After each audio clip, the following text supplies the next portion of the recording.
Shivani, could you quickly maybe turn on your video and we can have a sound check? Sure, ma'am. I'll try with the video. I'm not sure if it'll turn on. Just a second.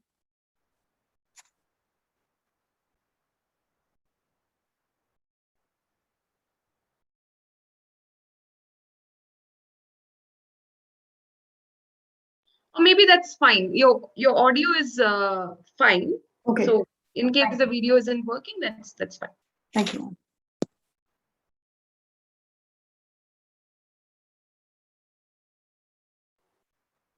So we'll get started, process. Yes, we are fine. Good afternoon, everyone. Welcome to the Samvaad talk series organized by IIIT Bangalore.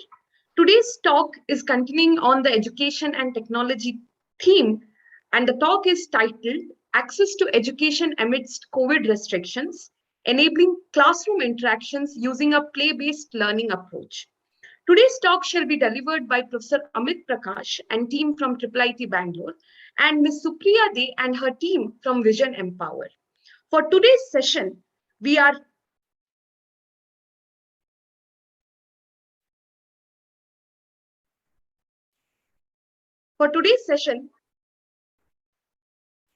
going to have with us the chairing our session, Ms. Shivani Garg. So Ms. Shivani Garg is a student of IIIT Bangalore. She is currently pursuing her MSc in Digital Society, and she is a member of Brancom and Chitra at IIIT B.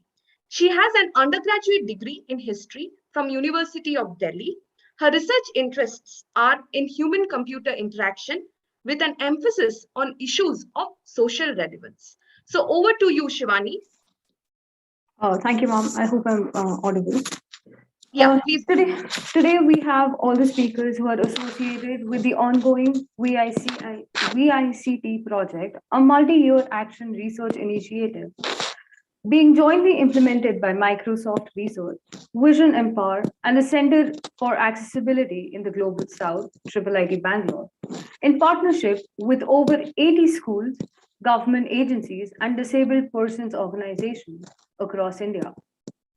Professor Amit Prakash is a faculty member at IIIT Bangalore and is interested in questions concerning equity and inclusion in matters related to technology design and policy choices. He has a doctoral degree in information systems from IIM Bangalore.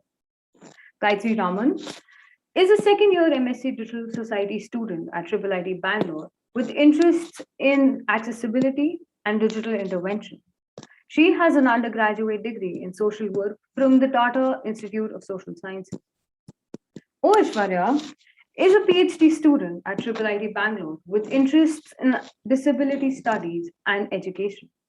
She has a master's degree in development studies from Azim Premji University. Supriya De is the managing trustee and co-founder of Vision Empower, with interests in technology and action-oriented research on issues of social relevance. She has an MS by research degree in IT and society from IIIT Bangalore and an extensive experience of over 2 decades in the IT industry. Jyoti Bisht is an educational coordinator at Vision Empower with interests in inclusive pedagogy. She has a master's degree in education from Azim Premji University. And lastly, we have Anita Ramaswamy, who is an education coordinator at Vision Empower with interests in early childhood education and digital literacy. She has a master's degree in education from Azim Premji University. In today's talk, we will talk about how students have been forced to stay away from school campuses, and education has shifted online in most of the world since April 2020. As this has led to a recalibration of access, it has also exposed various fault lines present in our society. Today's talk will draw upon the speaker's experience of coping strategies employed in the ongoing VICT computational thinking for the visually impaired project over the past year.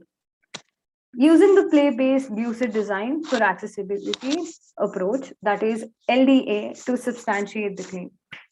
We warm-heartedly welcome Professor Amit and the team to deliver the talk. I would now like to request Professor Amit Prakash to begin his talk. Thank you. Thank you. Thank you, Shivangi.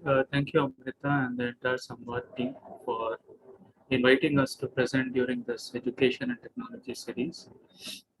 I'm sorry for the background noise. Hopefully it will go out in some time.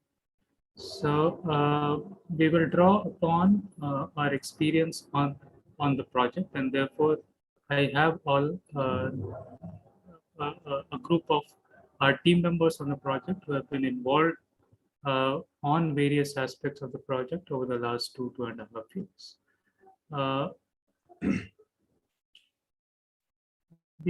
The topic that we have chosen is, given that this is an education technology theme in the Samvaad series, and given we are all concerned about, and we are all in the midst of restrictions, lockdowns, various forms of constraints that our school system is going through, we thought we should focus on access issues, and we should also look at what can be done in terms of making our online education system a bit more interactive than what the experience of a year and a half has shown, presented to us.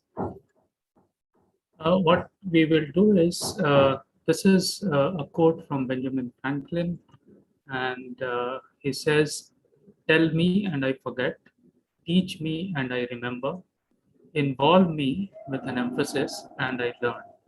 And there have been multiple educationists, those who have studied the field of education and learning, who have repeatedly over the years, more so in the recent past with our national curricular framework, with the national new education policy, talked about the need to involve the learners in the entire learning process and move away from some very traditional instructor-led models of instruction and learning.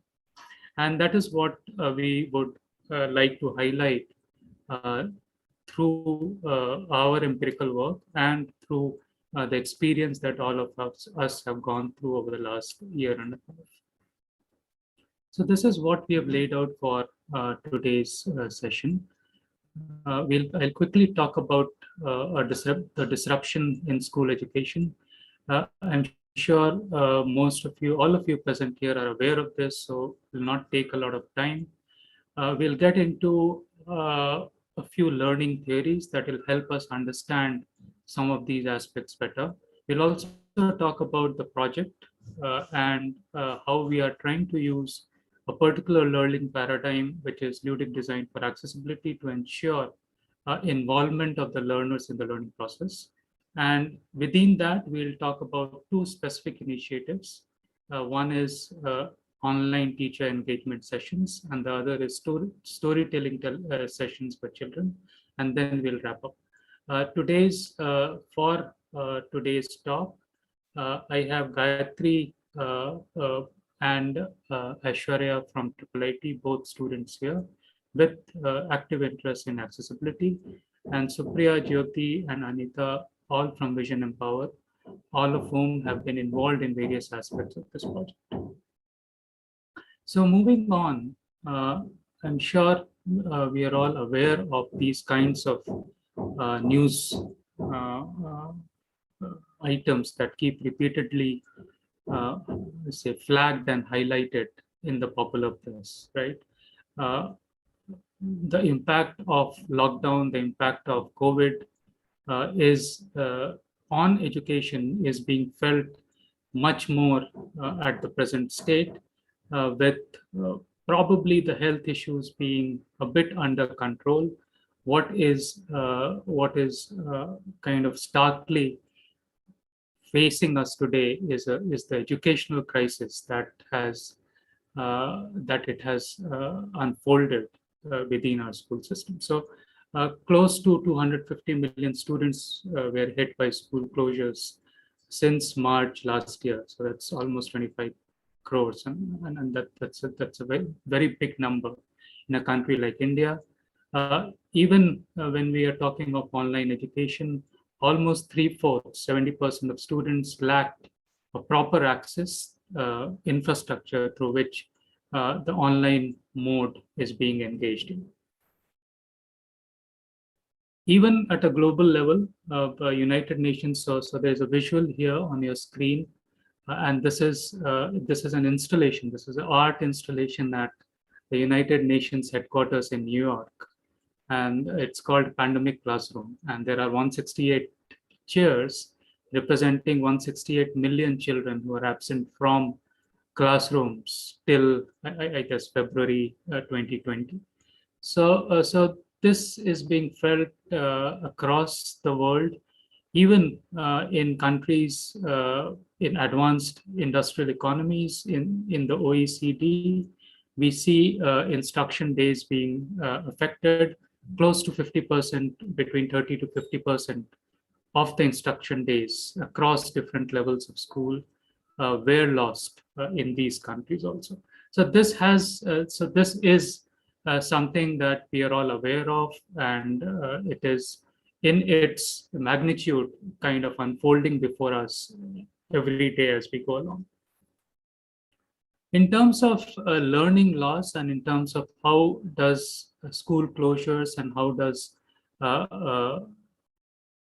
access, say, concerns with respect to online mode affect education, a study by McKinsey based on data from US schools says that the impact on K-12 students was significant, leaving students on average 5 months behind in mathematics and 4 months behind by reading at the end of the school year. Yeah.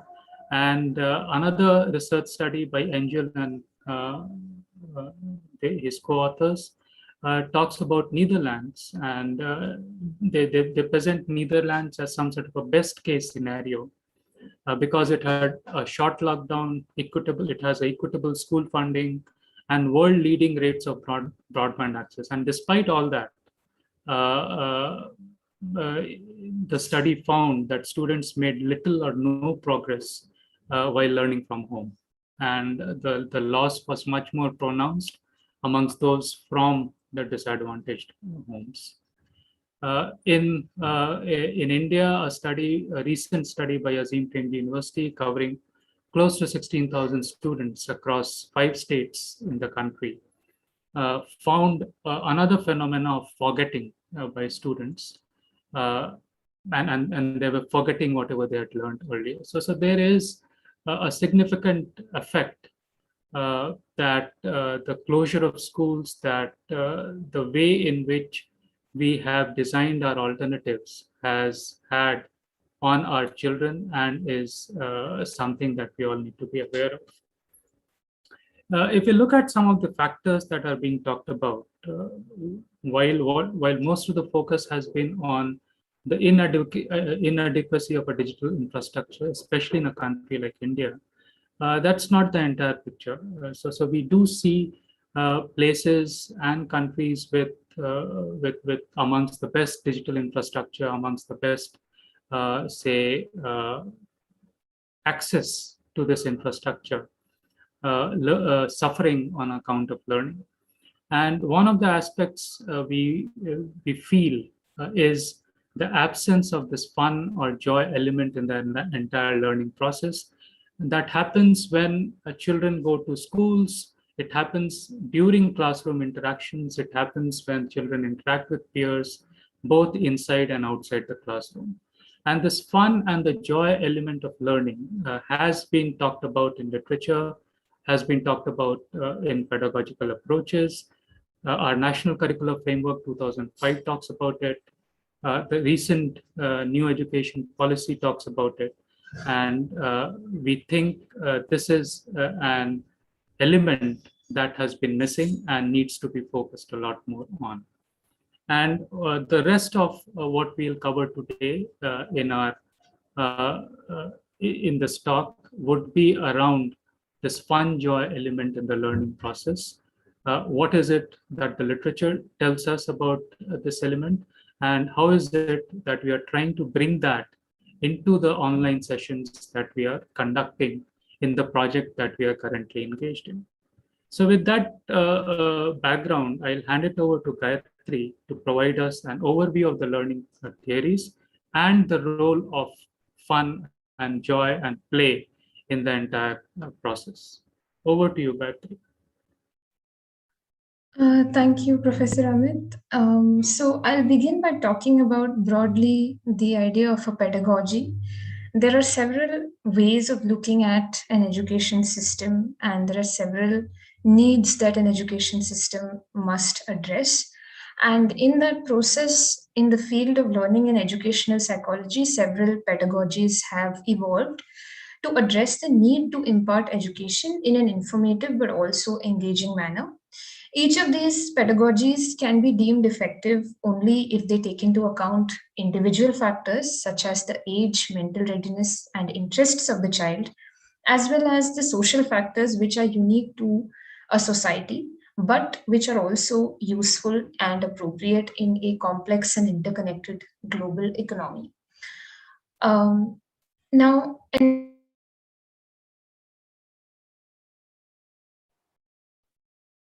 You are on mute, Gayatri. my apologies. I think I should speak again. So I started by saying that in the field of learning and educational psychology, several pedagogies have evolved to address the need to impart education in an informative but also an engaging manner.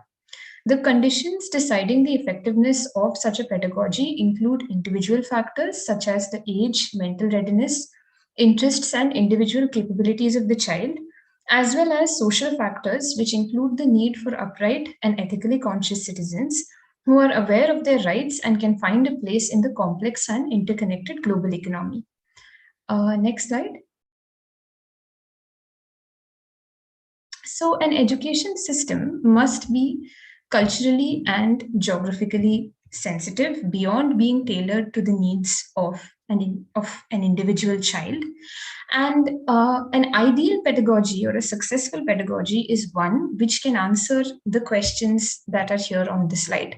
One, should education be fun? And if it can be fun, how do we achieve it? So, there is evidence to suggest that any educational pedagogy ultimately produces well rounded, educated, fully formed individuals only if it has fun as a very important part of that process.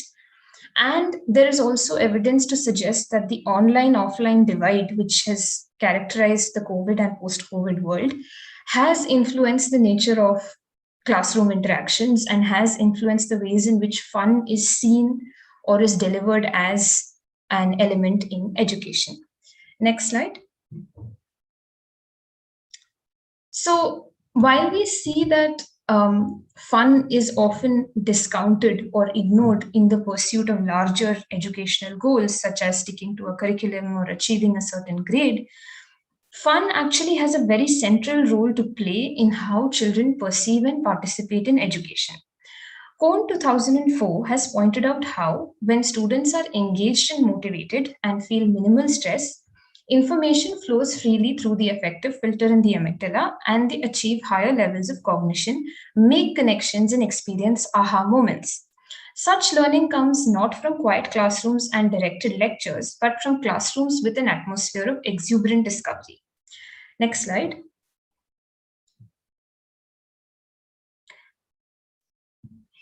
So, this same finding that fun is important was echoed in what Stuart Brown, the doctor and neurologist, has stated in his groundbreaking book, Play How It Shapes the Brain. He dwells on the science of play and its essential role in fueling our happiness and intelligence throughout our lives.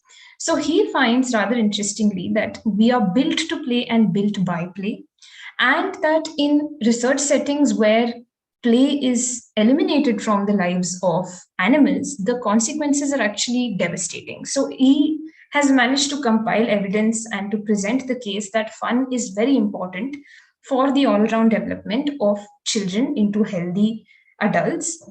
And he believes that it is necessary for humans to engage early on in progressively more complex social play as a shared, solid, developmental, social, neurobiological need. So he has underlined the effectiveness and the need for play. Now let us look at some particular learning pedagogies and the case they make for play. So if we look at the general regular classroom method, the National Curricular Framework from 2005 onwards has tried to align itself with constructivist goals. This has meant that learning in the classroom should be constructed by the learner and the teacher, rather than the teacher being a giver and the students simply being passive recipients.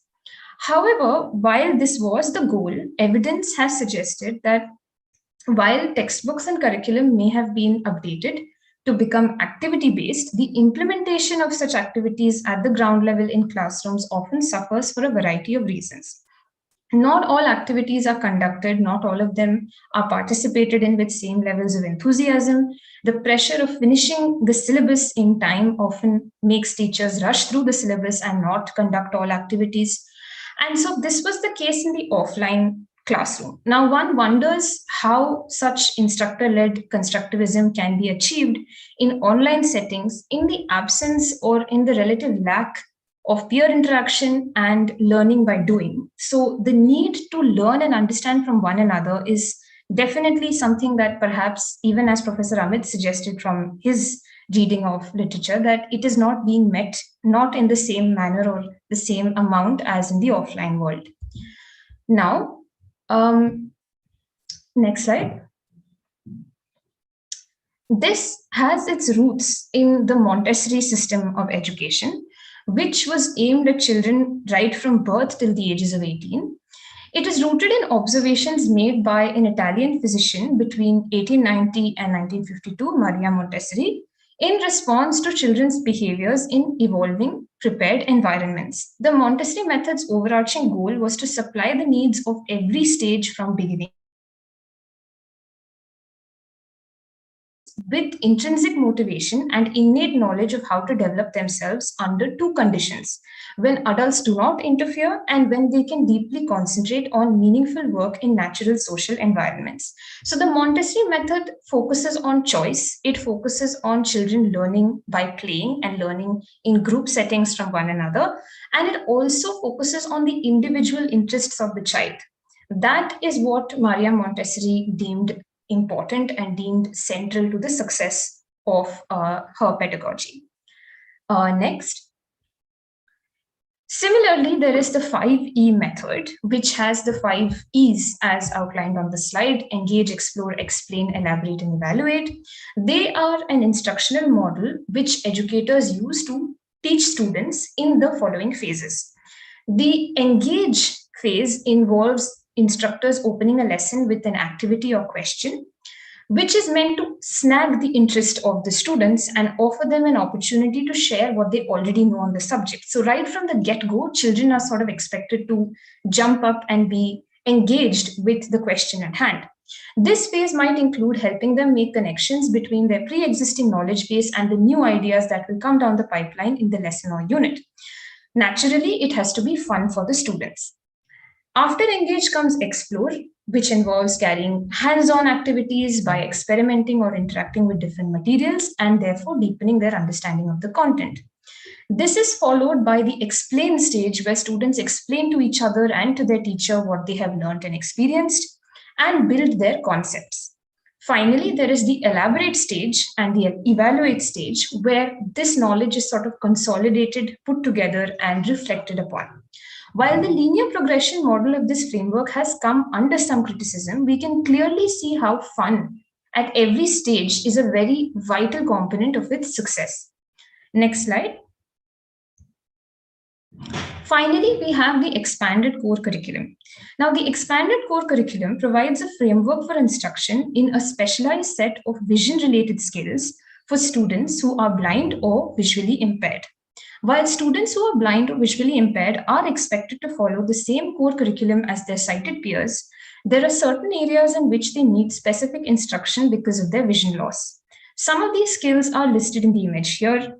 And again, From the image, you can see that learning has to be conducted in a holistic manner. The skills that a vision impaired person is expected to be developed with and to be equipped with by the time they finish their education are much more in depth and much more crucial for their success, not just in employment, but also in life. And so the educational pedagogy involving ECC really stresses upon these skills as well. So these skills include learning how to use and being aware of different kinds of assistive technology, being prepared for different kinds of careers, learning several compensatory skills to make up for their vision impairment and the obstacles that it can produce, independent living skills, orientation and mobility, adequate emphasis again on recreation and leisure, self-determination, sensory efficiency, and social interaction skills. So, from all the pedagogies discussed here, it is clear that for their success and for students to be able to learn and participate effectively, the process simply has to be fun. And like I put forth when I cited Cohn, there is even neurological evidence that fun is what is key to students' learning. Fun is what is key to long-term knowledge retention and knowledge building. Thank you. Thank you, Gayatri. So a brief review of literature and finding support for fun and say enjoyment as an essential component of the learning process. We now move on to the specific project we wanted to talk about. And the project in the project, we are trying to incorporate this fun element explicitly. And to do that, there's the SKUDIC design for accessibility framework that has been adopted. And I request Supriya, who has been working on it for the last 3 years, to talk more about the project and the ludic design for accessibility approach that we are trying to build into the various components of this project. Thank you, Professor Amit, for a very good afternoon, and thank you, Gayatri, for that wonderful introduction to literature. Some of these we are already following in Vision class, and it's a really good framework to take it to the next introduction, which is the project. So a brief background of the project itself. So as you know, computer science has become a mainstream subject in schools, and industry and academia have collaborated on several research initiatives on better methods and pedagogic tools on computational thinking. So CS Pathshala is one such initiative in India, and they have implemented the ACM computational thinking curriculum for K-12 grades. Now, for students with visual impairment, who have generally been marginalized in the field of STEM education, we had to offer Project VICT. So Project VICT, or CT for students with visual impairment, was a project created to ensure that the new CT curriculum created by CS Pathshala would be made accessible for these students. So the long-term goal is that they do not miss out on STEM careers available in this digital age. So when we started this project, we found that the syllabus has two broad areas of focus: numeracy skills and digital literacy skills. So we realized that we therefore actually have to focus on 3 areas. One was numeracy for students.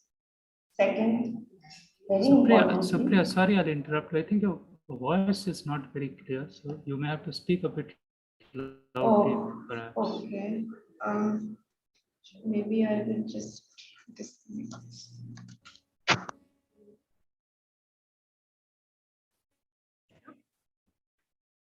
No, it's gone now.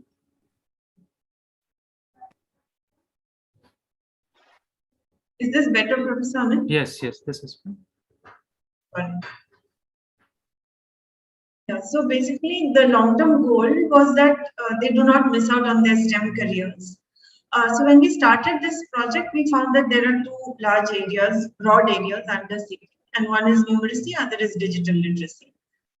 So, but for us, we realized that we would actually have to focus on 3 areas. And what were those? One was numeracy for students. The second was digital literacy for teachers who were themselves visually impaired. In most of the schools that we were working in, 80% of the teachers were visually impaired. So we had to focus on their digital literacy. And then the digital literacy for the students. So now with this objective, the research question in front of us was, how should the CS Pathshala CT curriculum be implemented for children with visual impairment in special schools? Yeah, so moving on to the next slide, which is the design of VICT. So as you know, Professor Amit already mentioned that for the design of VICT, we have used the recommendations of an approach called the ludic design for accessibility, or LDA for short.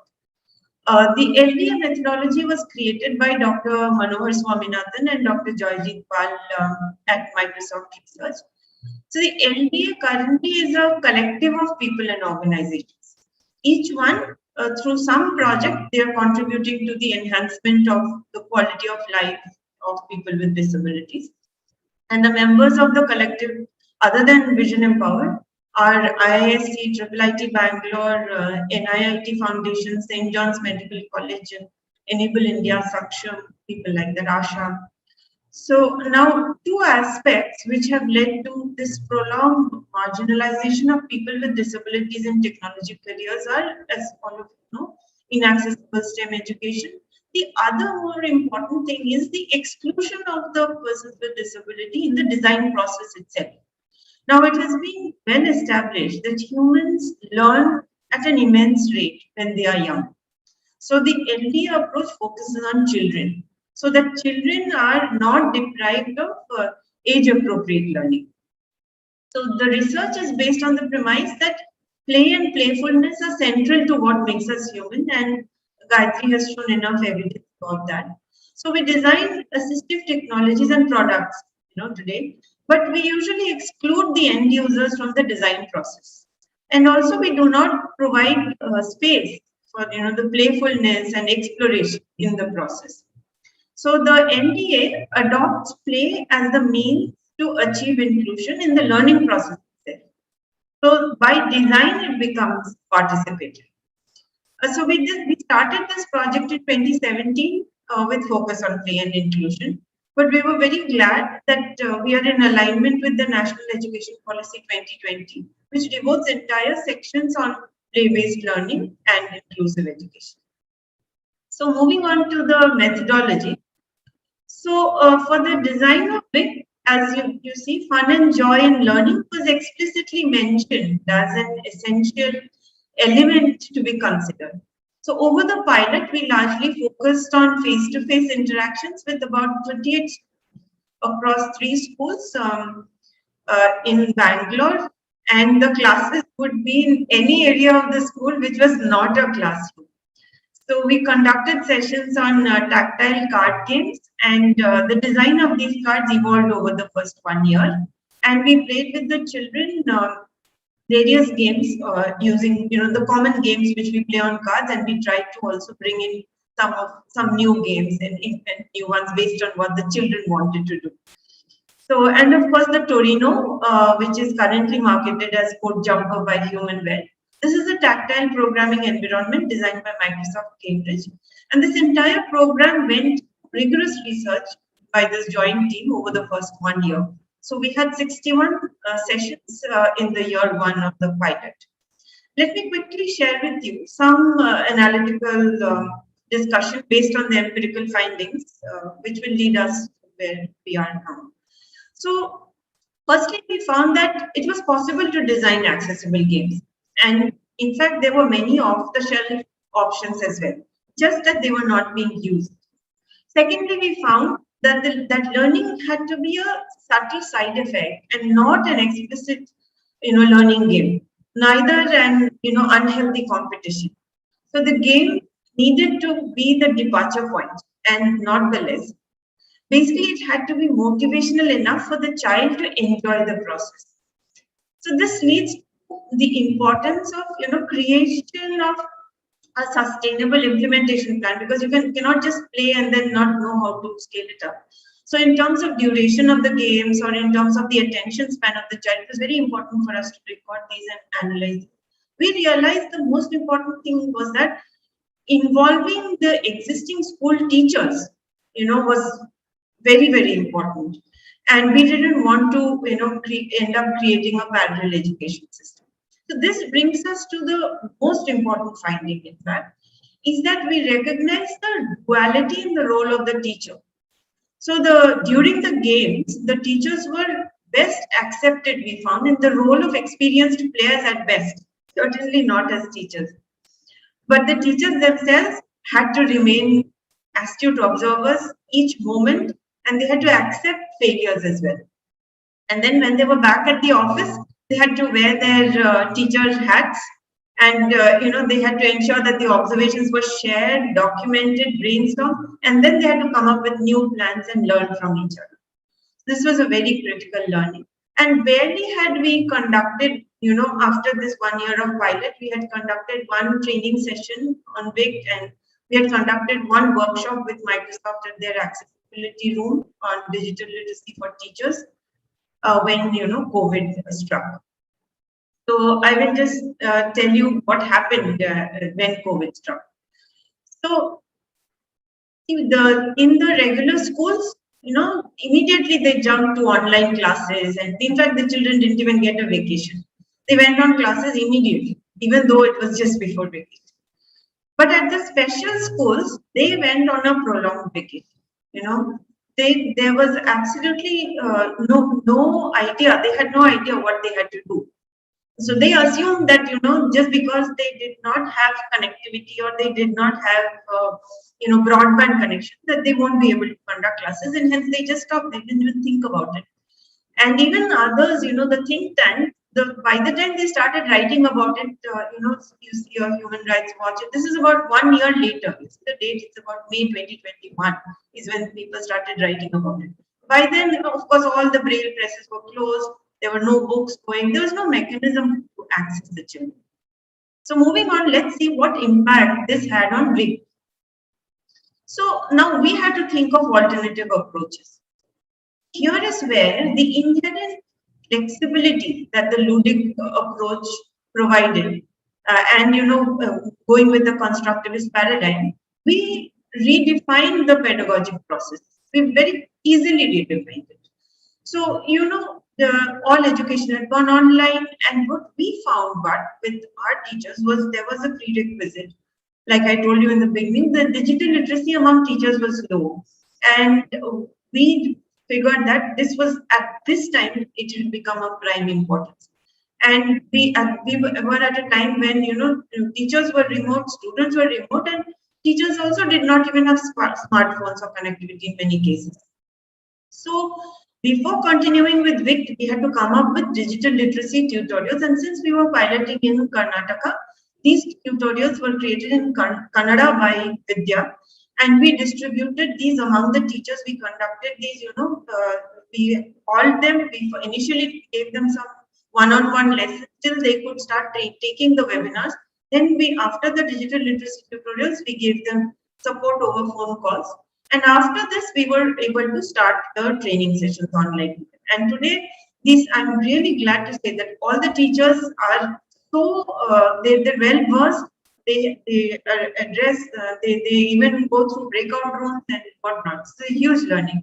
And after this, so there are tutorials. If maybe in the interest of time, I will probably not go into the tutorials. They are available on our YouTube channel for everyone to go and see. We now also have tutorials in Tamil language, which have been created by Vision Empower. So the same digital literacy tutorials we have in Tamil as well as in Kannada, and we are creating it in all the other 5 languages that we work with in 5 states. So moving ahead, I will just quickly demonstrate to you, before I demonstrate to you what the children are doing while they're, and where they are so far. I just wanted to tell you that while we were creating the digital literacy tutorials, we focused on creating online version of the games. And because we already had created play plans, for face-to-face games, which the teachers would have to follow, and we had different levels of complexity sessions. we actually created the games with also with very specific learning objectives and learning areas and learning indicators. So from our research, but we had to revisit the games so that they could be played online. So far we have about 20 of these games we played online. Some of these can be played over plain phone calls. And some of the students just borrow a feature from somebody and then join us and play. So we play with children as remote as in a village in Tripura or in Kerala. And yeah, here I would like you to watch some children at play, and then we can see for ourselves.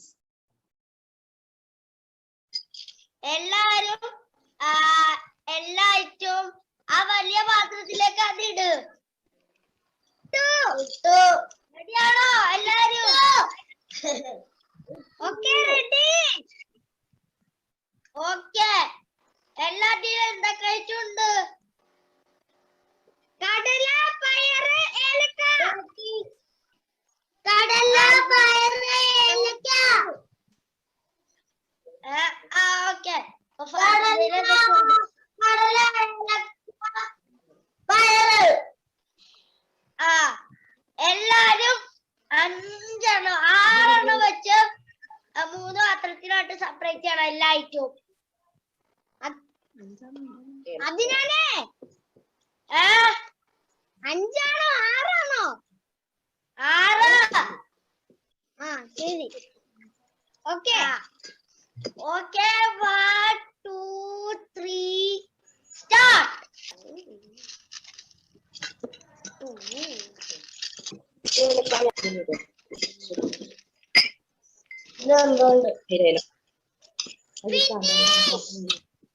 എല്ലാരും stop ചെയ്യാ. Finish. അത് പറ്റൂലല്ലോ. എല്ലാരും stop ചെയ്യണ്ടേ? Stop ചെയ്തോ? ആരാ ആദ്യം ചെയ്തത്?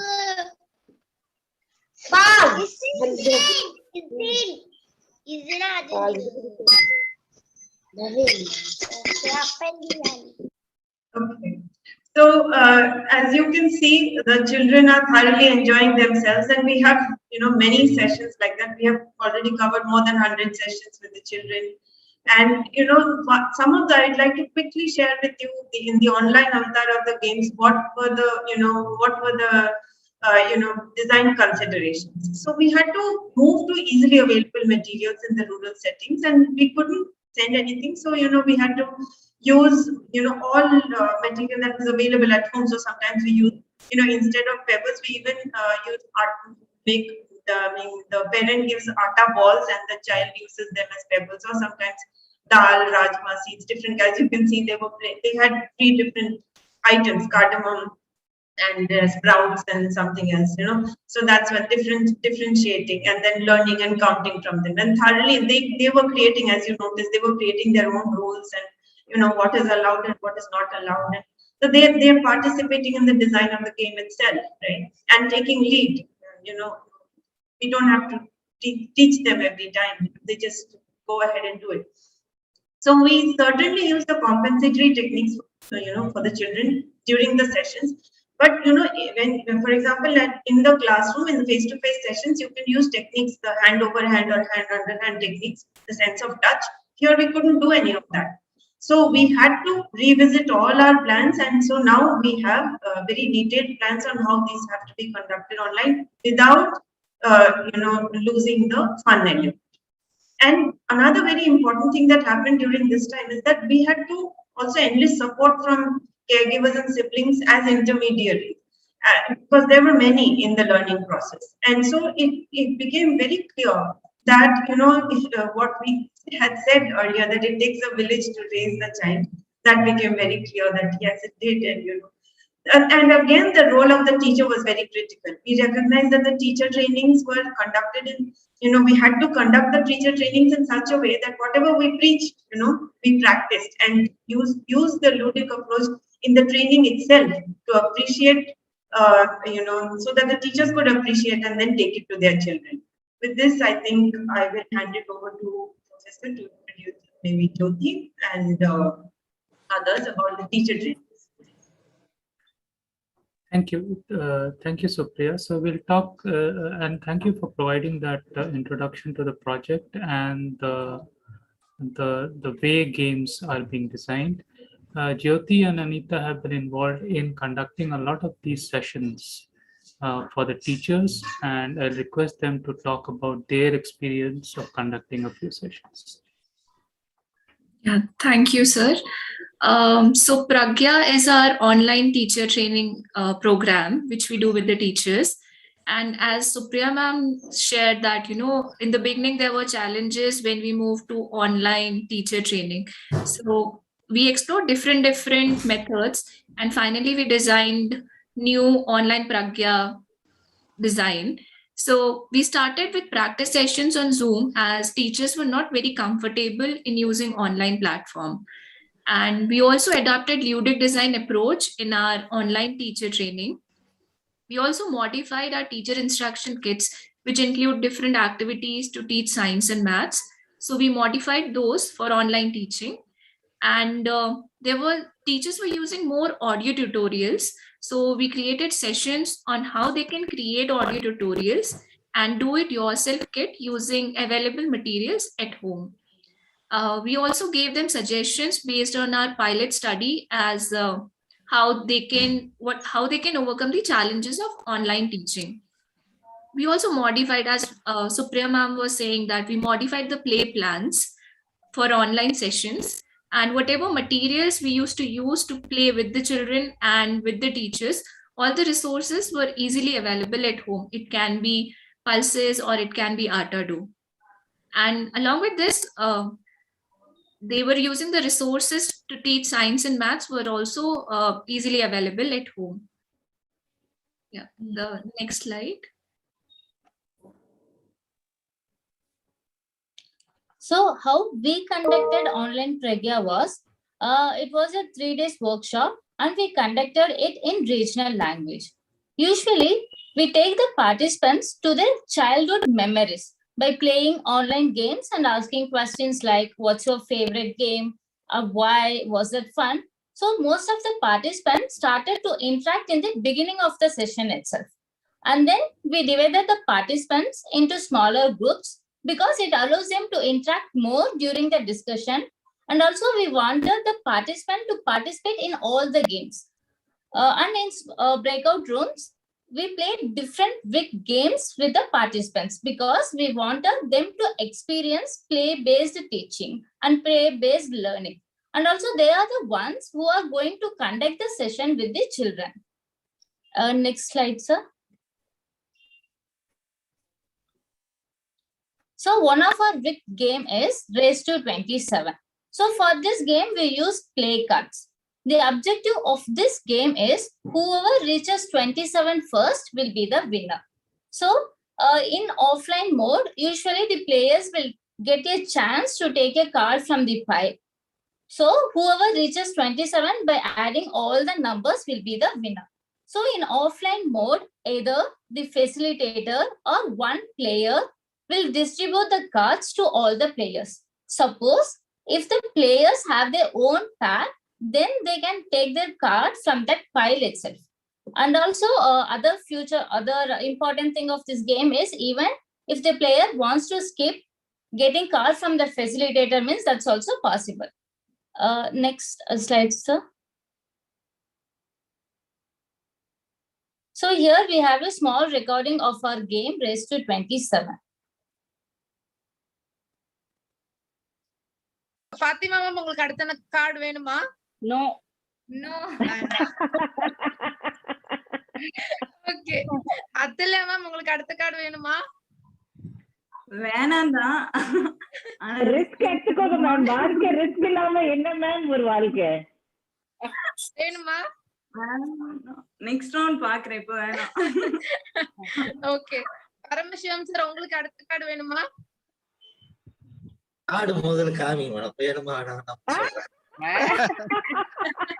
அது super.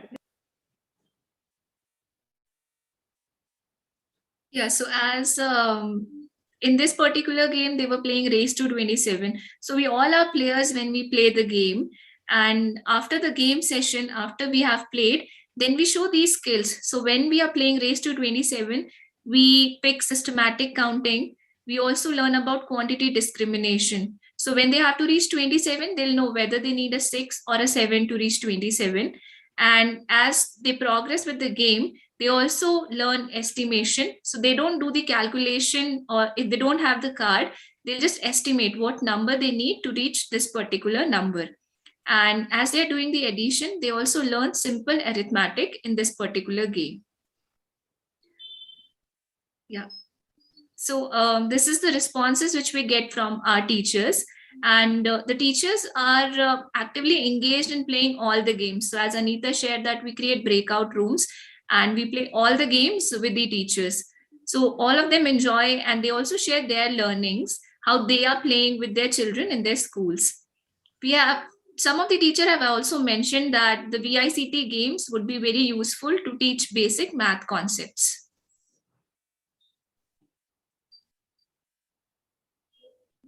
Thank you, Jyoti and Anita. There are, as Supriya had mentioned, more than 100 sessions that have been conducted with the children and teachers. And we have found most of the sessions, the mood in most of the sessions similar to what you probably observed. So it definitely is a fun mood. It signals enjoyment, and in the process, there are certain learning concepts that are being imparted.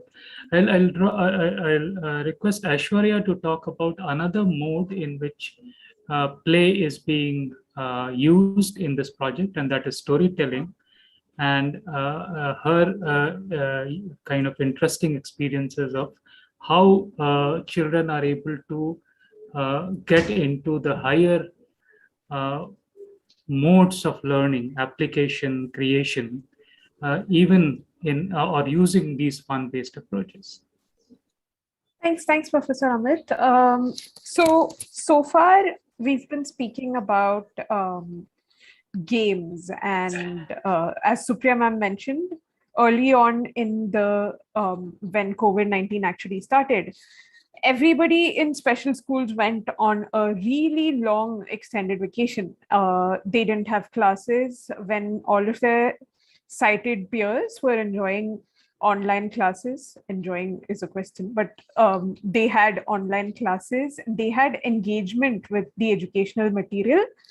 But these children had no classes. A lot of them live in remote areas, and all of the internet access questions that we think about when we think about online education exist along with the double marginalization of disability added to the mix. So we're not only thinking about whether there is internet access and whether there is whether children are able to access the online classes. We also have to think about, do they have the skills to access online classes using a screen reader? Which is what most of the children weren't, they hadn't actually been taught all of these skills before the online, before they moved online. So when we actually first thought about using storytelling for education in the online mode, it was a confusing thing to think about, because we had all these questions in our minds.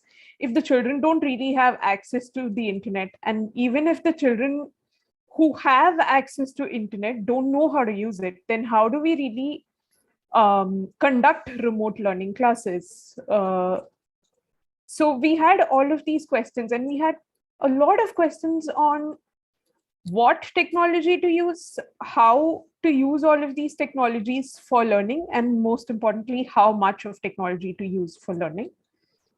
So those were, and all of this had to be done in a completely inclusive manner, which was inclusive enough for all of these participants to enjoy and to learn. So we had all of these questions when we decided to actually create enjoyable storytelling experiences for children. Can I have the next slide, please? So when we thought about designing a storytelling program for the children, first thing we did was actually go to all of the students, speak to them and their parents on phone, ask them when they'll have a device free to attend classes, because a lot of them were attending classes on their parents' phones, which were also shared by siblings and other family members for their own online classes. So we thought about, okay, when are they actually free to attend these sessions? Then we thought that we should have really small sessions, and more importantly, given the skill set and the unavailability of internet, we should actually have these sessions over phone, over telephone and conference calls rather than over the internet, because a lot of them, like I mentioned, do not know how to use online platforms, online meeting platforms, and we needed to teach them first. So first, initially, we decided to do all of these over the phone on conference call. So conference call allows only 6 participants at a time. So we had really small classes with maybe 3 to 4 participants and 2 facilitators for these sessions. Then we slowly realized, so we had 2 half an hour sessions, one in the morning and one in the evening. And the rest of the interactions, we used WhatsApp groups to have the rest of the interactions for most of the children who had access to WhatsApp on their parents' phones. Some of them did not know how to use it, but their parents did. So we found that we found that useful.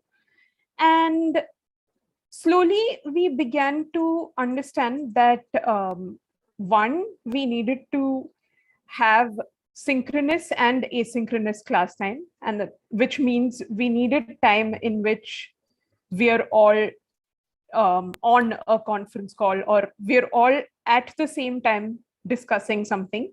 And we also needed to have material that children can peruse at their own convenience and based on their own timings and everything, so that there's not too much of load. For example, when we started sharing stories over telephone calls, in between there'd be a lot of interruptions. Somebody would get cut off and then we have to connect that person again. We would there'll be a lot of background noise for some people, which will not enable them to have a productive listening experience. So then we decided that we created groups of children who had access to WhatsApp and who did not have access to WhatsApp. So for the children who did have access to WhatsApp, we actually started sending recorded stories a little bit beforehand, so that they would have the time and space to actually listen to the stories in their own time and then get back to us in these small groups just for discussion. So we could have only discussions in the call, and the children could actually listen to the story how many times that they wanted to listen to it, and have their discussion points ready. So this was one of the things we tried, and it worked out really well. And I will get to some of the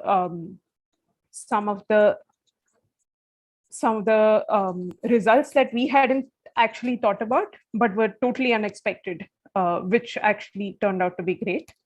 Can I have the next slide, please? So I'll tell you a little bit about what it felt like to use storytelling as pedagogy for class. So we primarily picked really short 5 to 7 minutes maximum stories. Initially, it was because they had to be read out on the phone, and we needed stories that were small enough to be read out and then have a discussion about as well. And even when we started sending stories through WhatsApp, we found that shorter stories worked well. We also had to think about what kind of subject matter to choose and what vocabulary level that the stories should be in. So we had to figure these out by telling them stories itself. we had to figure out what kind of subject matter were the children interested in. So we started giving children choices on subject matter, like each child could pick one of the stories for the week. So they could actually take turns to figure out which story, which week and everything. So, and they all had diverse interests. One of the students loved sea creatures. So he said, I want a story about whales next time. And one of the students said she wants stories about wild animals, about forests, about fairies. So we had multiple diverse interests, and we chose stories that the students will really like in terms of their subject matter. We also used stories as a way to introduce difficult topics that were a little bit difficult to talk about, and would, in stories, provide them better social and emotional learning. For example, we had a story that was in a not really moral of the story kind of way, talking to children about how to deal with anger.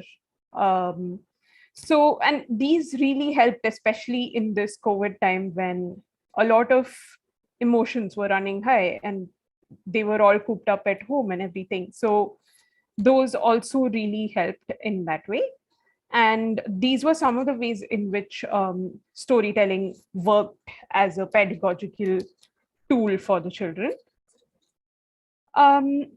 We also figured out one of the unexpected ways in which the WhatsApp groups really helped us is when the children listened to our stories, they also started using the WhatsApp groups as a way to share experiences with each other, talk to each other, say, oh, this story is really nice and it made me think of this other story I heard, and then share a link to it. We were just living in that unique era where the technology was simple enough to enable the children to share YouTube videos on WhatsApp, but not simple enough for them to like write something on the touch screen.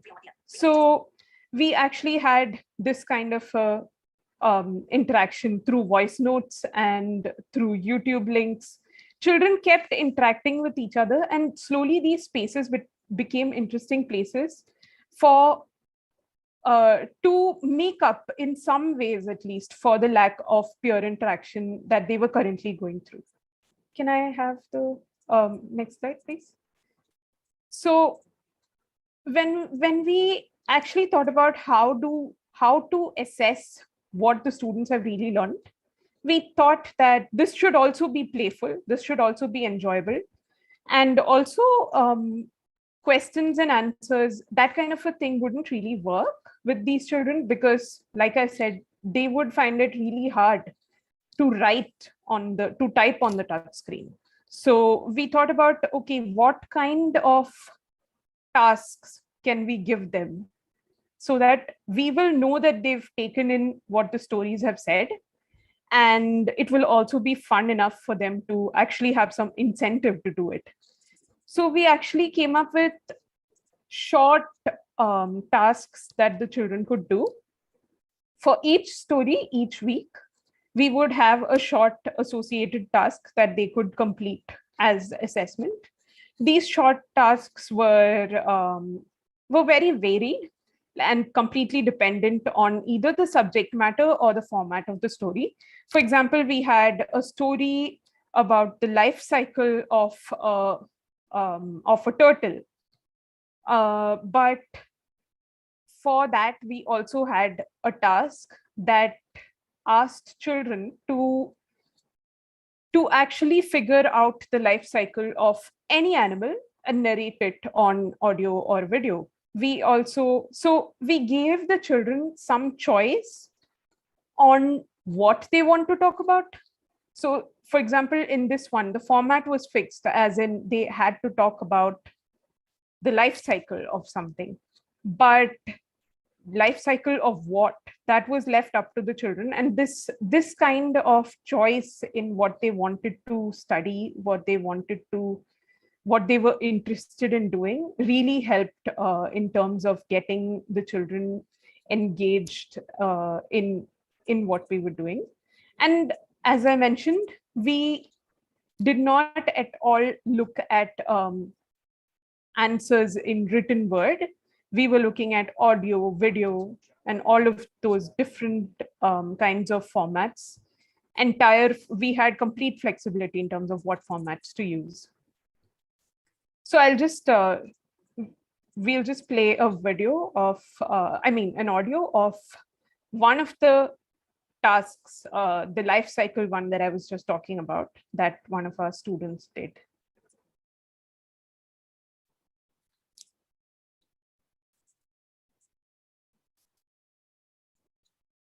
I am a butterfly. Do you know how I became a beautiful butterfly? When I opened my eyes, I was in a round small cell called egg. After some days, the egg hatched and I came out of the cell as a caterpillar. I first ate the egg cell from which I was born. Then I started eating leaves and started to grow. I shed my skin several times so that I can grow. Once I am big enough, I stop eating. Then I form a protective layer around me. This stage of me is called chrysalis. In this stage, I am now called as pupa. I remain as motionless inside the chrysalis. I undergo the series of changes. After about 15 days, I emerge out of the chrysalis as a adopt beautiful butterfly. When I come out, my wings are small and wet. I pump fluids to make my wings strong and expand. After few hours, my wings become strong enough and I am able to fly. These series of changes in life cycle of me is called metamorphosis. Now my wings are very beautiful and now I'll fly high in the nature.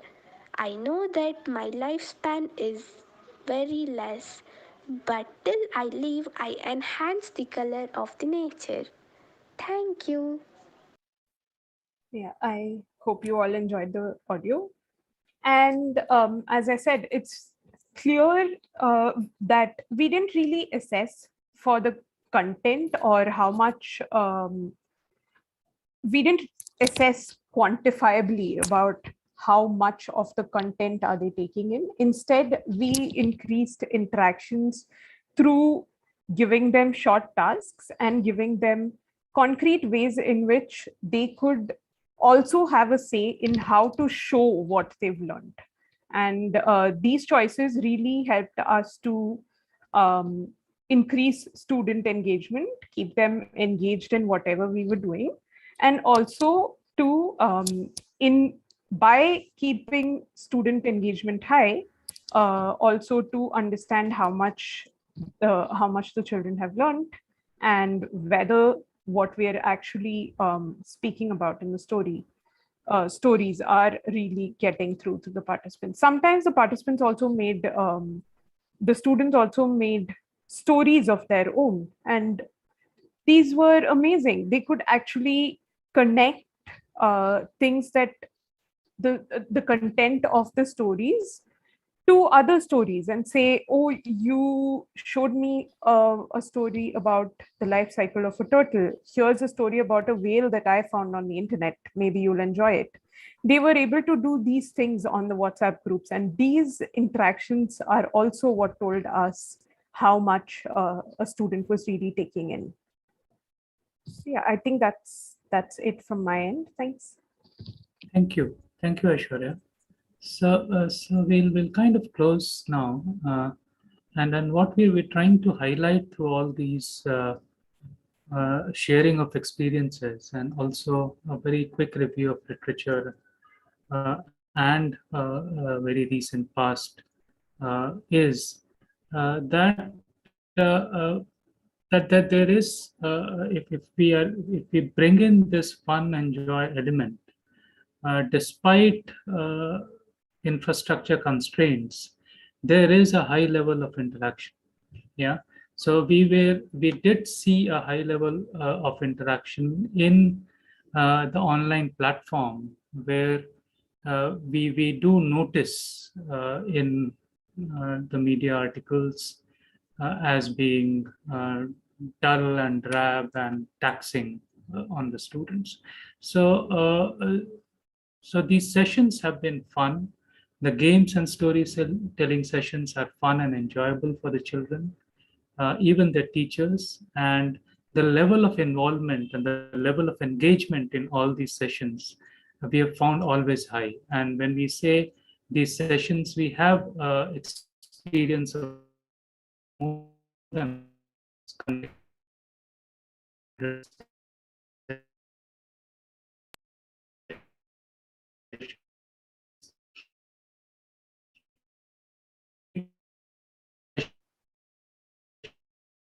So Amit, we are not able to hear you. Maybe you could try switching off the video. In country. And so, am I audible now? Yeah, Prasad.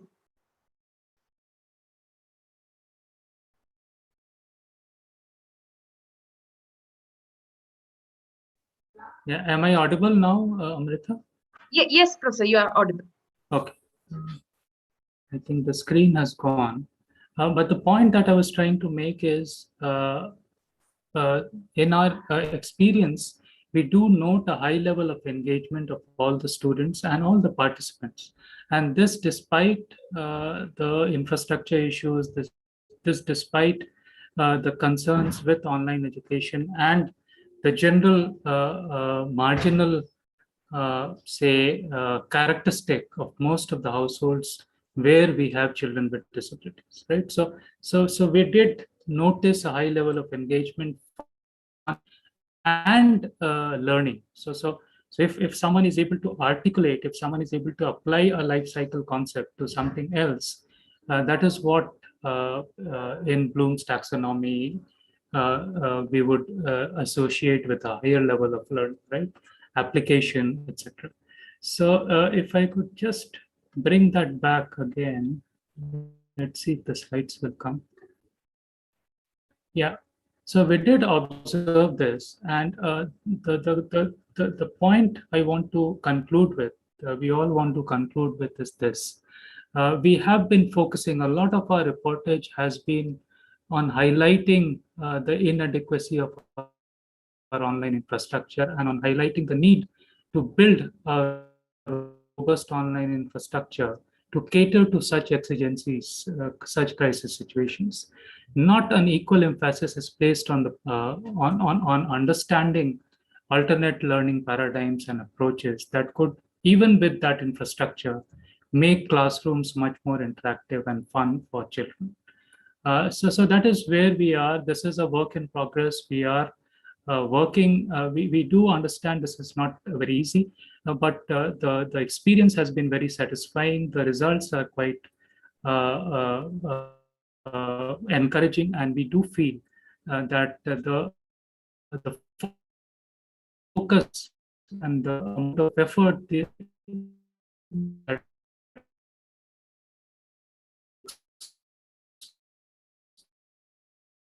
and in trying to talk about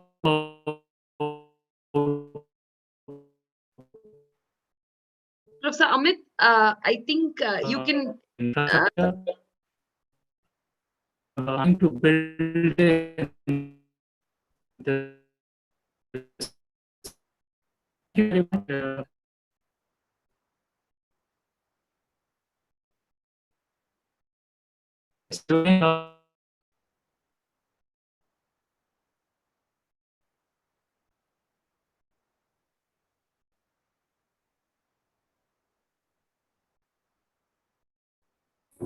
sorry, I'll not switch on my.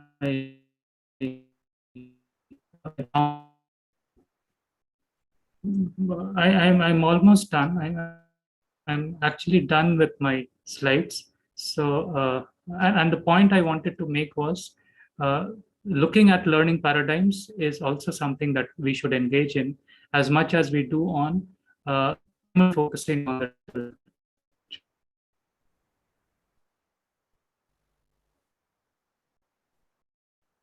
Amrita, am I audible now? Yes. Sorry for that connectivity. Not a problem, but, Professor. You're audible.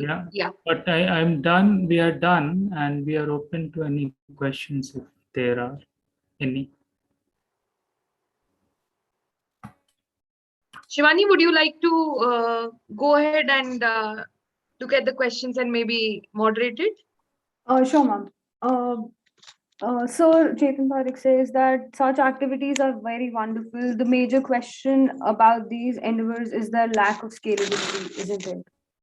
So would you like to switch on your mic and please say it, or Amit Prakash, sir, would you like to answer it? Yes, Professor Chetan, I completely understand that scalability is a concern, but we'll have to relook at some of our traditional or come out of our traditional comfort zones. We'll have to look at scalability from a different perspective. If we feel that, say, our teachers and our local context, they are not capable enough to be able to absorb and be able to take these things forward, I think then it could be a concern. But if we have trust in our teachers, if we have trust in our people, if we have trust in our children, I'm sure these things are scalable, and the policy has acknowledged it. So scalability requires that kind of sustained policy and program push. So our policy has acknowledged it.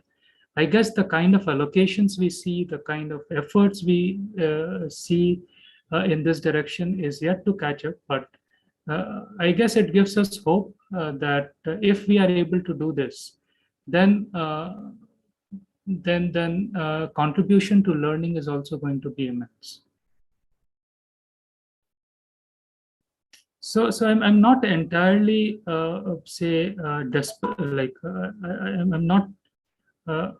I'm hopeful about its scalability potential. Let me put it in that way. Is there anything you want to add, Supriya? Yeah, just this was one of the concerns when we started playing the games face to face. Even if you take away the online mode, when we were playing face to face, this was one of the concerns that how are we going to scale up, and that's why you notice I had mentioned that the most important for us to scale up at that time was it was very clear that we had to work with the existing teachers.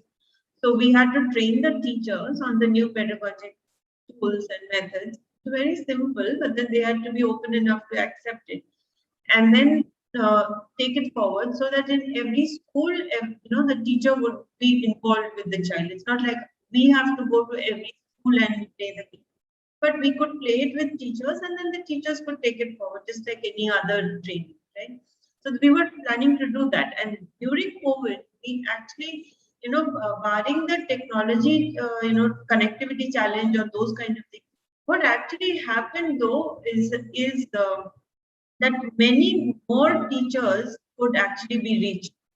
So we had a mandate for this year to reach actually 30 schools, and that many teachers. So even if you take 3 teachers per school, it would be about 90 teachers, right? So, but then actually what has happened is we have been able to reach 83 schools all over the country, and we have more than 380 teachers we have actually trained in this year.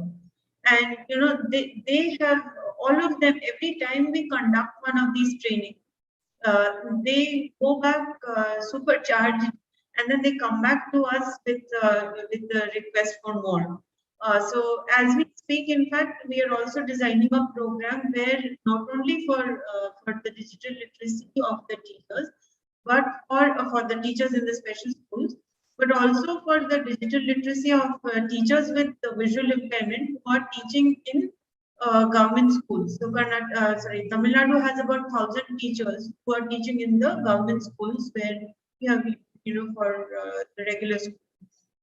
And these teachers require training. So basically what we have been able to do through the VICT pilot is we have been able to come up with a model, a working model of how to go about with teacher training online, and use that, leverage the knowledge of that to make the learning experience more fun and include it as a one of the essential elements in the training or in the class, or and then we can scale it up very. I think that was one of the. And yeah, one more thing, of course, is very important though, is that we have been, so while we were doing this, we have also created the learning management system, Subodha, on which all the play plans are now getting uploaded. We earlier had it on the net in a particular format. We are now uploading all these learning, these play plans. We call them play plans, not lesson plans. These play plans are different levels of complexity. We are uploading it on Subodha. And Subodha is completely accessible even on the mobile for the parents and the children with visual impairment or the teachers. And they can follow that and play the games. Thank you, ma'am. That's I hope it answers. effort. Sorry about missing this question by Professor Srinivasa. Any impact of the kind of play based on local traditions versus general games on learning outcomes? If somebody can answer that, thank you. So, Amit, should I take it first? And yes, please go ahead. Yes, please go ahead. In fact, we have games which are more traditional or games of all types, and maybe Supriya can talk about different types of games that we use.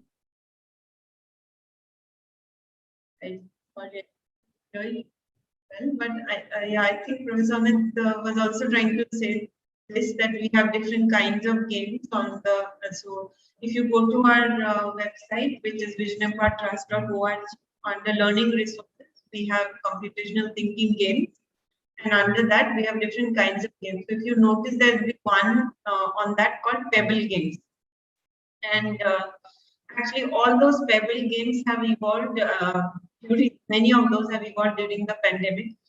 Basically, we had to, like said, that we had to choose materials which were available at home and easily available to make learning possible, and at the same time create fun games, right? So we basically chose, say for example, clothes pegs, hangers, or sometimes regular material available at home, like dals or atta, like I said. There are other sticks, big stones, tamarins, things like that, which are generally usually, like if I just go with the colloquial meaning of local tradition. So if I go with these games, then yes, these have been very effective, because one is, of course, we could not reach out to them, so that way it is. We have not measured as such, we've not done a comparative study between traditional games and games which have been imported from the West. We've not done that. But yeah, like for example, the Tamil game, using the sequence called Palakudi, and we have a play plan for that. So yeah, and when one thing is very clear is that the more we've engaged with the child or the parent and ask them to suggest whatever they had, ideas they had, it became more interesting. So irrespective of some of the improvisations came directly from the children and the parents. Professor Amit, if you like, or anyone else can add.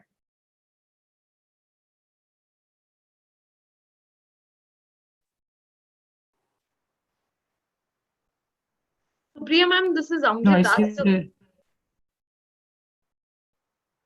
Yeah, Professor Amit, you can continue.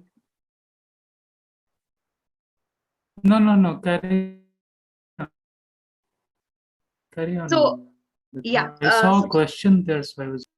I was also about to pose the question. So we have a question from Vaishnavi on YouTube.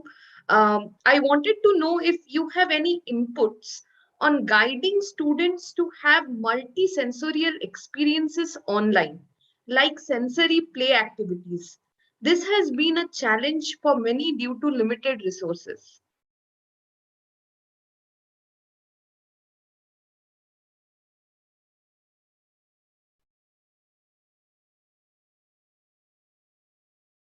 Supriya ma'am, I think Professor Amit's network is poor, so maybe you would like to. I will take on if it comes in, you can also add. We see as such, our games, as you noticed when we were presenting on the theoretical perspectives. You are currently on a close button. This button. Show next categories. Radio button. Letter like symbols. Radio button. 11:15. Pictograph. Letter like show next flag. Symbols. Radio objects. Radio travel places. Radio button. 6 Talk back. Thank you. So, the one of the aspects which one of the frameworks which we follow, and this is followed for all the activities at Vision Empire and also for VICT. So, is the EC, the expanded core curriculum, and there are 9 facets of that, and of those 9 facets, it begins with social interactions and then sensory skill development and so on and so forth, right up to assistive technologies. So certainly, these like I told you, we were not able to do some of the activities which we usually do using say touch, right? So we had to specifically look for activities which could be played online using audio skills. And for the sensory, we had to actually introduce certain things which could be done by the child at home and then played at home. So if you notice that I told you about the cards. So the cards that we designed, the design of those cards evolved over a period of 1 year while we were playing the games, right? So when we began, we just went with the plain cards and braille on them, right? So plain cards, what everybody plays, those, and we brailled on them and we do. When we went to the school, we figured that the child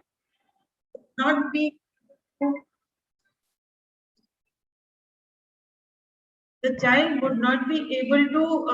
There were many children who were not, who were not numerically literate. They didn't know numbers, right?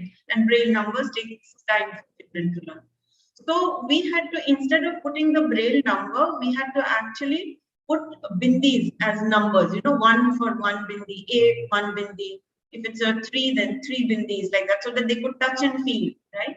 So we made cards that way, and then eventually the design, and then for the suit, the color, we had to actually make a tactile of that shape and make it also tactile in such a way that the child would recognize the shape easily. Right, so that way we created the card, and over a period of 1 year, the card design evolved, and finally we were able to come up with appropriately printed. And now you will actually find cards which are called the LDA cards, which we are distributing to every child that we play with. So what we were able to do at that time was we were able to create play plans where you used all the sensorial means. So with the card at home with the child would be able to, the touch feel part is also there. Then the cues that we give during the game, because when you're playing in a card game where you have an inclusive team, so then the way the educational coordinators give the cues and what the students pick up, or how they pass on the cues to the other, or in the other means of actually creating a play arena which was more inclusive, so that they would interact with each other in a given space which was known to them. That way we have focused on the various sensorial experiences, right? And online, it was about actually training the parents and the children to be able to do those. Yeah, you are true. It is a challenge, many limited resource settings. But at the same time, there are many things in nature and around the home which you can leverage on. I hope that answers my question. Thank you, Supriya ma'am. I had a question, a follow-up question rather on Professor Chetan's question in terms of scalability. So, what do you think would be the imminent challenges if we extend this kind of fun-based setup for technical education?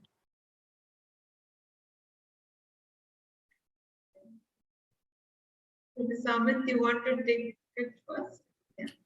So right now, what we have done is only in a school education setting. So we cannot, and even the NCF is for the school education. But engineering education anyway is a lot of fun-based, do-it-yourself education. So I guess I don't see any issues there. Obviously, there are certain regulatory requirements.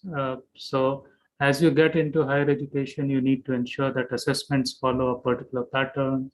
You are able to award degrees, etc. So I'm sure that will have to be taken care of. But fun as an essential component of the learning process, I don't see any major challenges. It may take a bit more effort on the part of the designers, all of us teachers, to incorporate within our sessions.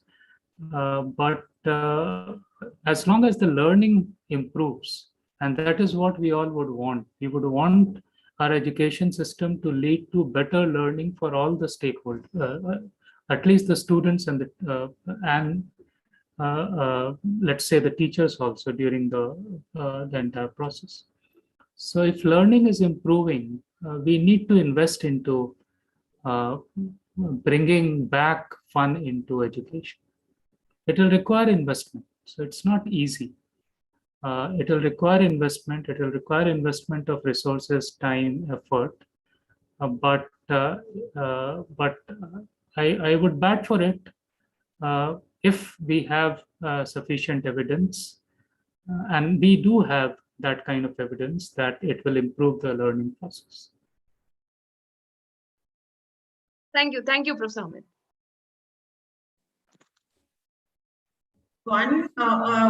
Just one small thing we have not, like Professor Amit rightly said, we can make no claims about higher education.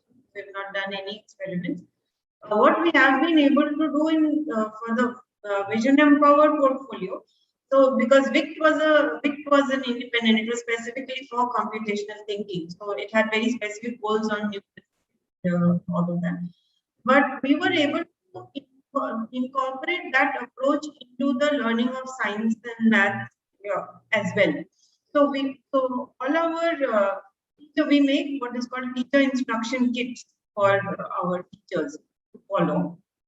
So we have basically incorporated that into the teacher instruction kits, and in that we ensure that we have something called an interest generation activity at the beginning of the class. Every session, every teacher instruction, it begins with an interest generation activity, and that interest generation activity is usually either a play or a story or a skit or something which is related to the topic, but which gets the child interested in that topic, and then we follow with other activities.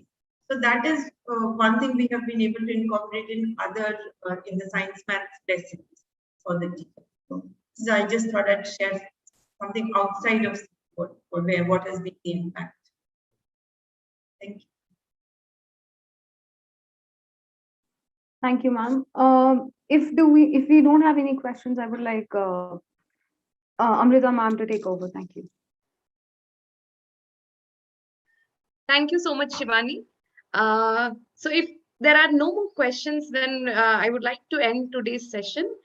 Before doing that, I would like to profusely thank Professor Amit and his team, Supriya ma'am and her team, for an extremely inspiring session and a relevant and a timely talk. So with the heads up for the next session, we would also be continuing with the education and technology theme. So the next session on 18th October would be taken by Professor Jayashree. And thank you very much once again for all the attendees. to have made this talk a success. Thank you so much for your time. Have a good day, everyone. Thank you. Thank you, Amrita. Thank you, Shubham. Can I request Jyoti, Aishwarya, Anita, Gayatri to just switch on the so I can take a screenshot first. Vision impact. Aishwarya.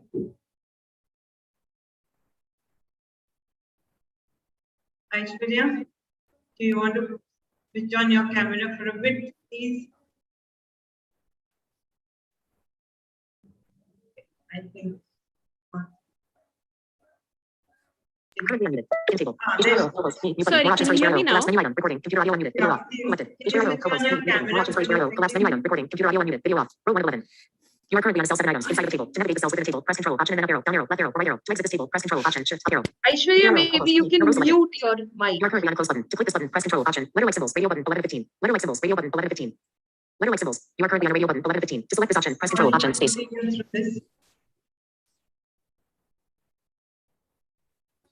Yeah, you want to switch on your camera, Aishwarya? Yeah, sure.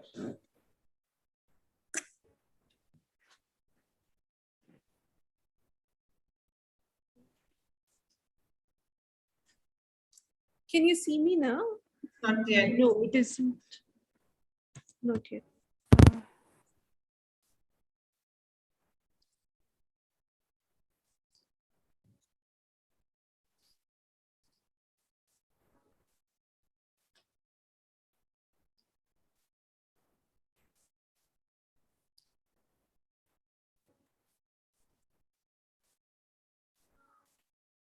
For some reason, my screen is stuck. Don't worry, I can't Aishwarya. turn my video on. Don't worry. Thank you. Thank you, everybody. Thank you. Thank you. Thank you. Thank you, Supriya, ma'am. Gayatri, Thank you, Professor. Anita, Jyoti, and Aishwarya. Thank you, Amit. Thanks, everyone. Thank you.